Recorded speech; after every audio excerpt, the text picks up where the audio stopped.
Welcome to 2016 Presidential Candidate Interviews. Today I am interviewing Clyde Rich. He's running as an independent. Hello and welcome to the interview. How are you doing tonight? Fine. Good to be with you. Well, it's good to have you. Thank you for participating. Let's give the listeners an opportunity to get to know you. I'm going to ask you some personal icebreaker questions. Describe your family and your home life. I'm married to a beautiful, I could compete with Donald Trump on wife-wise. She's my angel. I have one daughter from a previous marriage and one granddaughter. Describe your employment and your work experience. Okay, I've worked on, basically I've worked for Pitney Bowes and now Pitney Bowes dealership. So I've been a blue collar my entire life. What are your hobbies and your interests? I like to garden. I like to fish. Do you have a favorite restaurant to eat out at?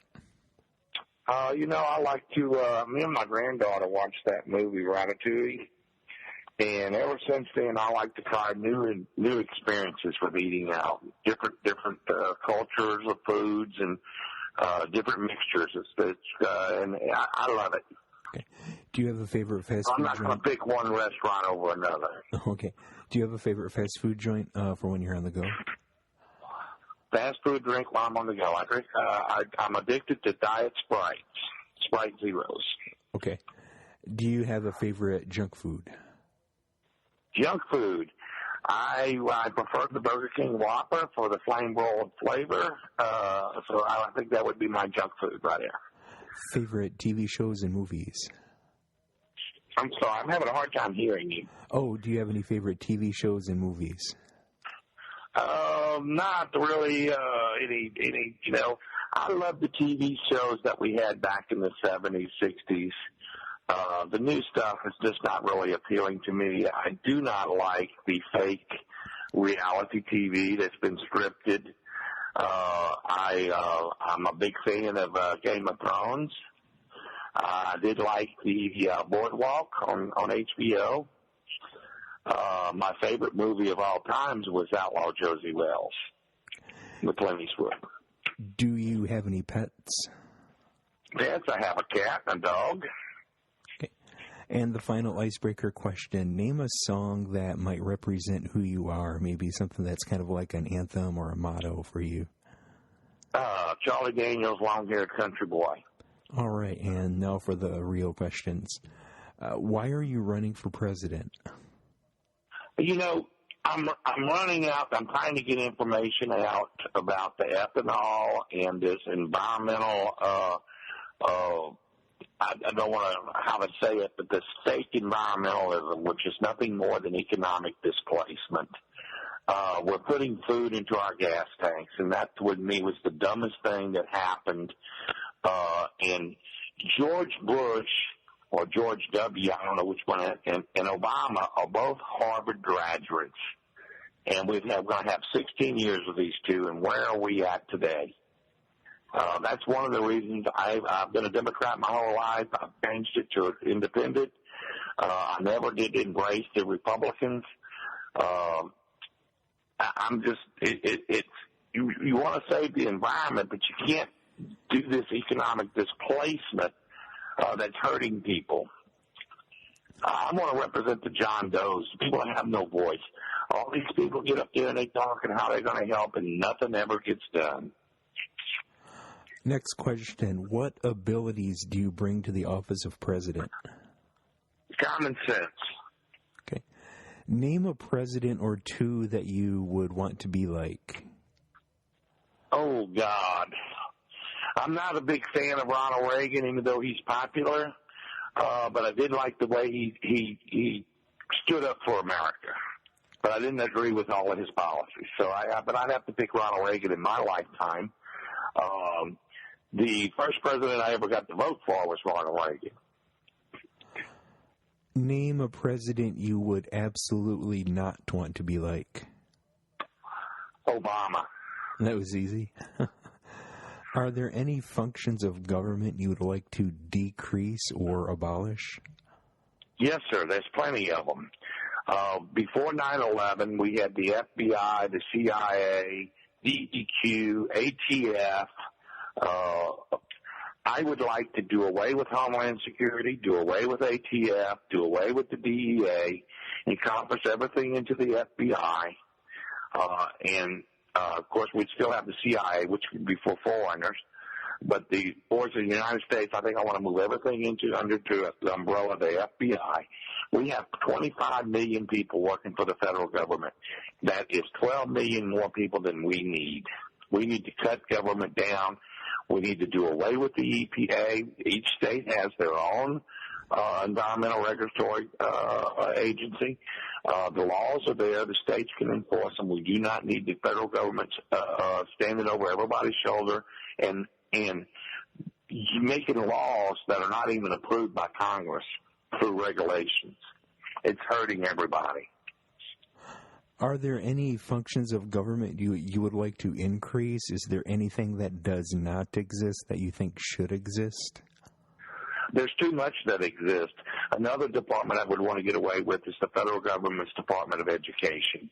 The education needs to go back to the states. We need to go back to the 10th Amendment and let the states run their states.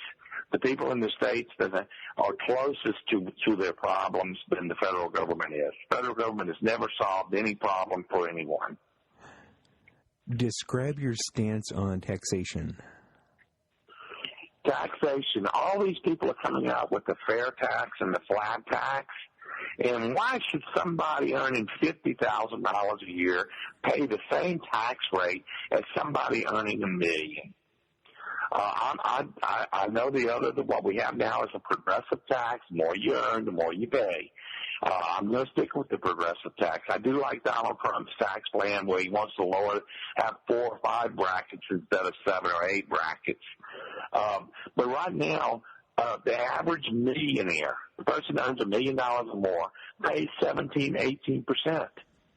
The tax rate now for them should be 39, and they all boast, we're overtaxed.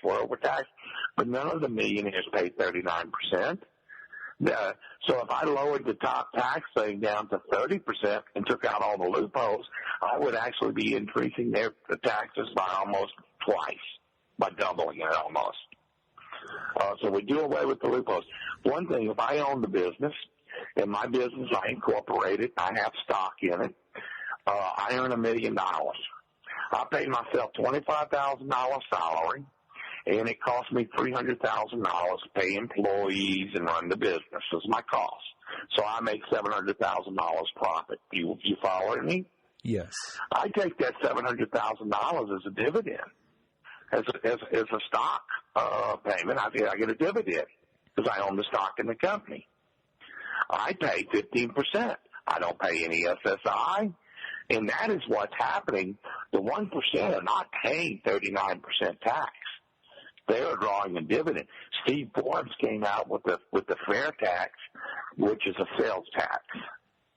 He gets paid a dividend.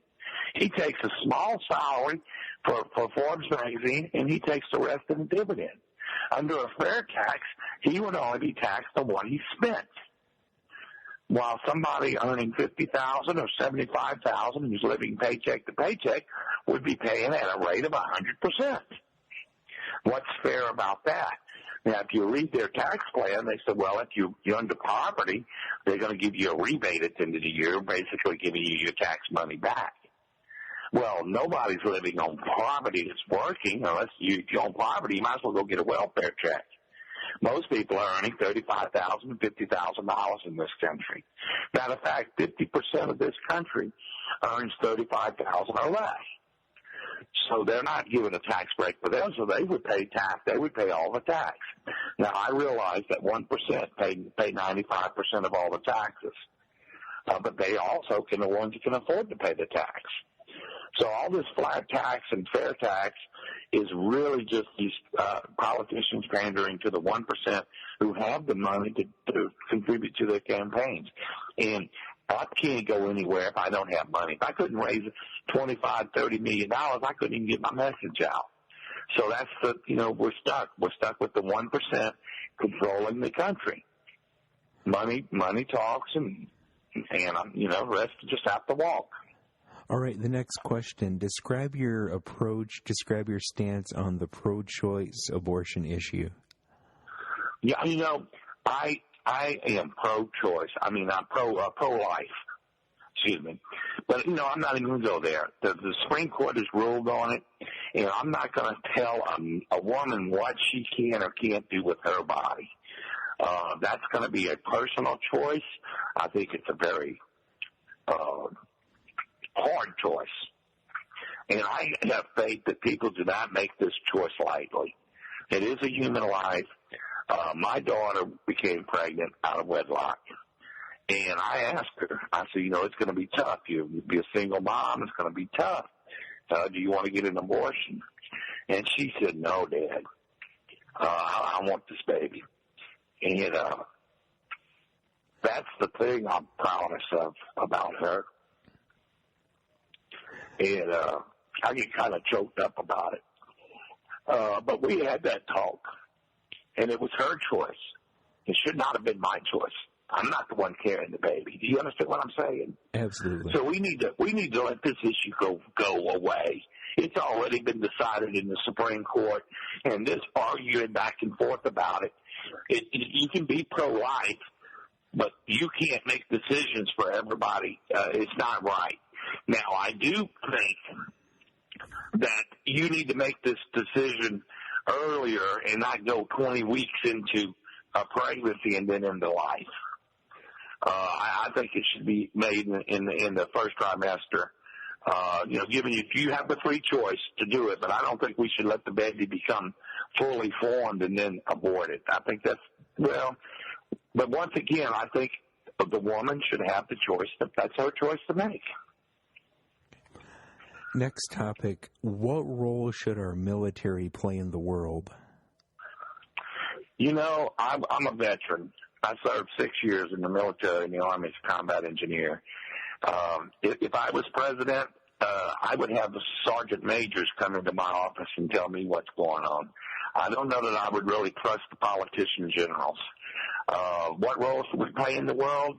We do have a role to play. Let me ask you this. If you knew what Hitler was going to do in 1940, what would you do, knowing now what he did? And I feel like what's happening in the Middle East with the crucifixion of Christians, the beheadings, burning people alive, I think we have a responsibility to stop that if we can. Just like I would have thought we would have done the same thing in World War II had we known early enough that we would have acted a lot quicker. So, but when somebody's got to go over there and give their life, that's hard, because that's commander-in-chief. You're going to ask somebody to go over there and be in harm's way. So I don't take that very lightly. I think the proper planning, as much advice as I could possibly get before I made that decision to send somebody into harm's way. But when I do send them, I'm going to send them 100% backing with the proper equipment. Next topic. Go ahead.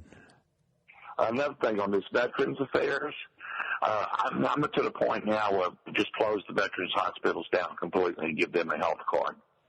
I think if you were injured in combat, you should get Cadillac insurance. You should have an insurance card, Blue Cross, whatever, top-notch insurance, and you go see the doctor and specialist that you need to see. None of this waiting list, get into the hospital to hopefully you can get treated. These people who are injured in combat, they need to have a Cadillac insurance plan. Take care of them. We need to be ashamed of how the veterans are being treated in the VA. Next topic, how would you handle immigration and border security? I think we do need some kind of wall. First thing I would do was I would get a division or two divisions of military troops and put them on the border till we can build a wall or a fence and secure it. We need to secure the wall. There's a lot of talk, well, you can't deport 11 million people. No, but I can put you in jail if you hire an illegal alien.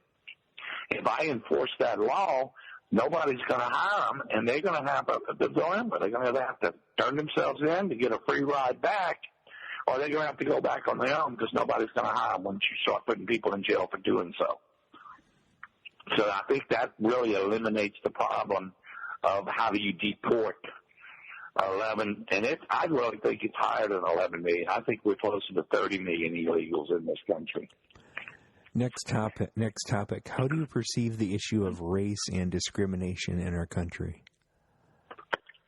You know, to say race discrimination doesn't exist would be a lie. But how do you regulate or legislate morality? Because I think race is a moral issue. How do I legislate that you must like this person that you don't choose not to like? But I think we can educate. I think race just has no part in anything that we do. A person should be judged on their character, their merit, not the color of their skin. What role should the federal government play in health care? You know, that's a good one right there. So I think if you look at what's going on with the Affordable Care Act, it looks like the insurance companies are profiting from this. It looks like they were the biggest people behind all this. They're raising rates, and they're using the opportunity to raise premiums because not enough people signed up for it. Even though it was forced on you, it's the law. You must have health insurance. Nobody's really signing up for it. Somebody that's 18 years old entering the workforce is completely healthy, thinks they're bulletproof, is not going to go spend $400 or $500 a month for a health insurance plan when they're trying to pay their rent, pay get a car, trying to have money for the job to live. So you can't force that on anybody. But let's go a little step. I think that needs to be repealed. We need to go back and let the marketplace take care of the health insurance. And what's driving health insurance up? If you're an insurance company and 10% of your clients get cancer and they need millions of dollars of treatment, it breaks an insurance company. So they are trying not to spread that out. I think we should come up with a plan, a catastrophic plan for cancer and stuff. Sort of like when you pay your Medicare tax, you could have a small tax to take care of people that really need help. But the majority of the people do not need, don't get sick. The few that get sick need it, and that's what costs. When you're sick, you need insurance, and that's what runs the cost of insurance up. Too many people sick on the insurance plan. Next question is on infrastructure. What priority would you give repair of infrastructure, and what role does the federal government have in infrastructure?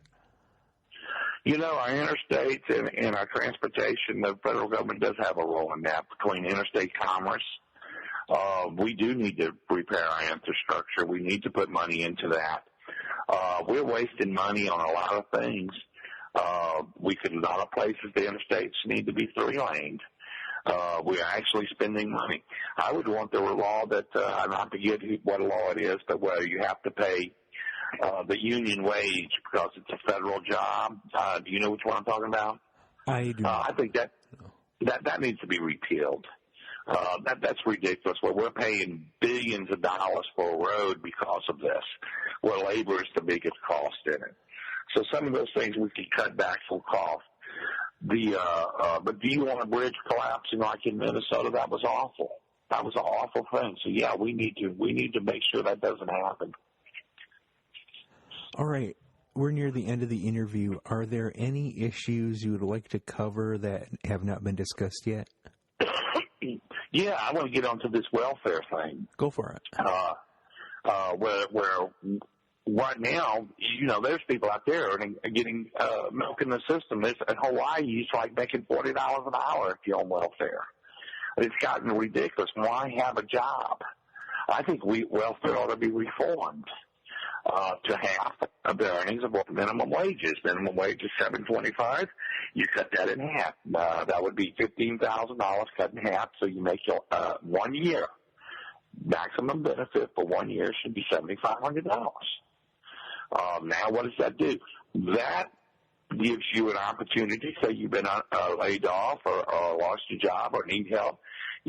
2 or 3 months is pretty good money. Now, if you got to go the whole year, you wouldn't do so good. But it gives you incentive to go to work. Why work if you can stay at home and earn more money than a job will give you?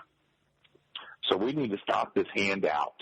We need to make it a hand up, not a handout. All right. Anything else? Oh, the environment. This is my really pet peeve is this ethanol law.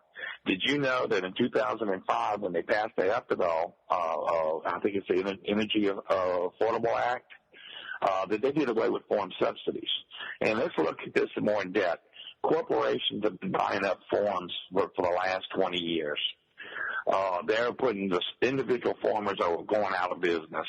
Corporations are going in and buying their farms for pennies on the dollar. Suddenly, they get this ethanol law passed, and I blame this is crony corporate capitalism right here. In 2007, they had to pass a law, a new bill, to give money to these ethanol plants to have them build them. They started. We're looking at $50 billion of subsidies to ethanol plants every year for the last 10 years. So you add that up. There's 59 pounds of corn to a bushel. To a bushel of corn, you get 2.5 gallons of ethanol at the most. Okay? Corn was always stayed between $1.95 and $2.05 for the last 50 years before these laws. Corn is going right now almost $6 a bushel. During the 2012, we had a drought. Now, the way that farm subsidies work, and let's explain that. When you have a crop and the farmer has a bumper year, in other words, he produces more than we need, you have a surplus. A surplus would cause the price of the crop to go down. So the government steps in and buys up a lot of the surplus to keep the price steady. During a drought, the corn unloads this storage of grain back onto the market, keeping the price from going too high, so we could regulate the price of food. With the ethanol, you do away with the subsidies for farmers, but then if you come back and you subsidize ethanol, during 2012, corn went to almost $9 a bushel. $9 a bushel. You get 2.5 gallons of ethanol from a bushel of corn. You do the math. There's billions and billions of bushels of corn. I think they produced 13 billion gallons of ethanol last year. Price of food is up 60% since 2005. If you retired on a fixed income in 2005, your income's been hit by almost 40% just your cost of living is going up. Rent's up, everything's up. Beef is up 75%. A gallon of milk was $1.89 a gallon in 2005, and now it's almost $5 for a gallon of milk. What do we need? We need milk. You know, they say that made this country great was you can come here with nothing and become a millionaire. But yet, if you earn $330,000 a year, you're at 1% of the population. So your chance of becoming a millionaire is less than 1%. What made this country great was the ability to be able to feed your family and put a roof over their head. There's people with a full belly are a happy population, and right now food is through the roof and it's climbing. Cotton has gone up this year 15%. And we're like, well, cotton has nothing to do with food. Well, yeah, with you farming more corn, less cotton makes you supply and demand. Less supply, more demand, price goes up. And I think that is this phony environmentalism where we need to make our electricity $1,200 to $1,500 a month, and these carbon taxes, that's economic displacement. If you retire and you're on a fixed income and you worked hard and you set yourself up for, to take care of yourself, there's a couple of factors that might happen. You might get sick, and that eats up all of your savings.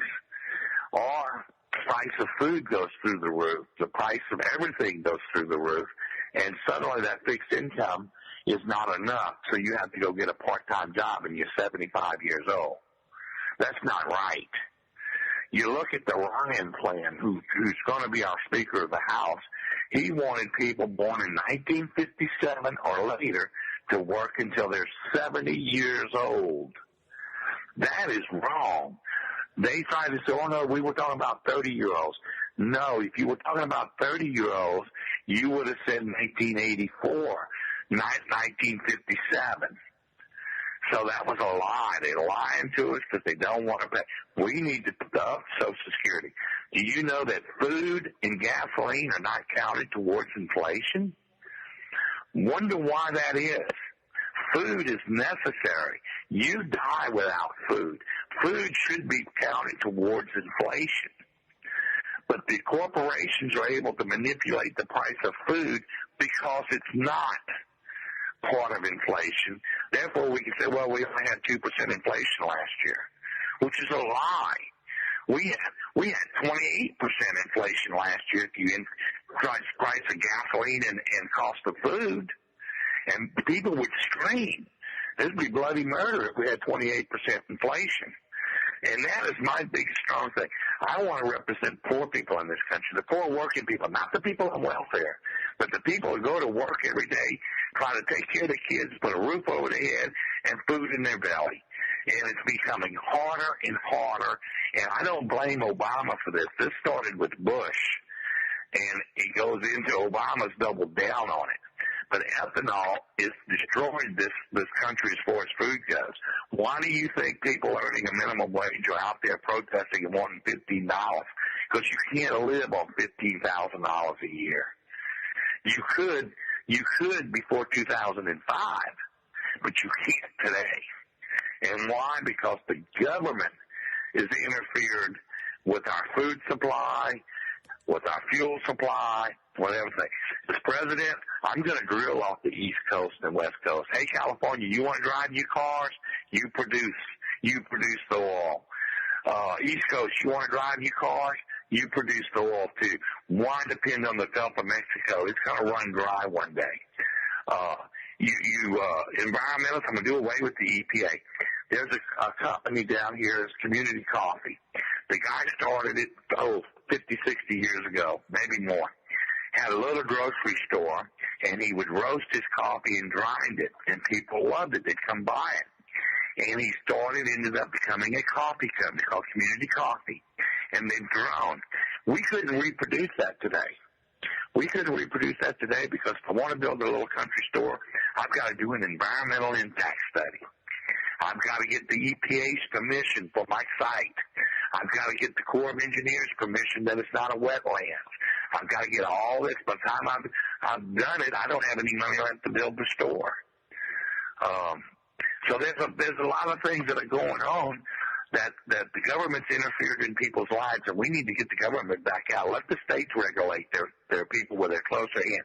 I have more control over my state representative, what you have is counties. We have parishes, same thing as the county. I have more control over my county representative, so I can go get in his face. But I can't do nothing about Washington, D.C. I can't afford to go up to Washington, D.C. And even if it's my representative that voted the way I wanted him to, I still got 400 some other representatives that didn't vote the way I have no say in them. We need to give the control back to the states. Thank you for participating in the interview. I'd like to thank my listeners for listening. Come back in the future for more candidate interviews, and remember to keep informed and keep involved. Thanks again.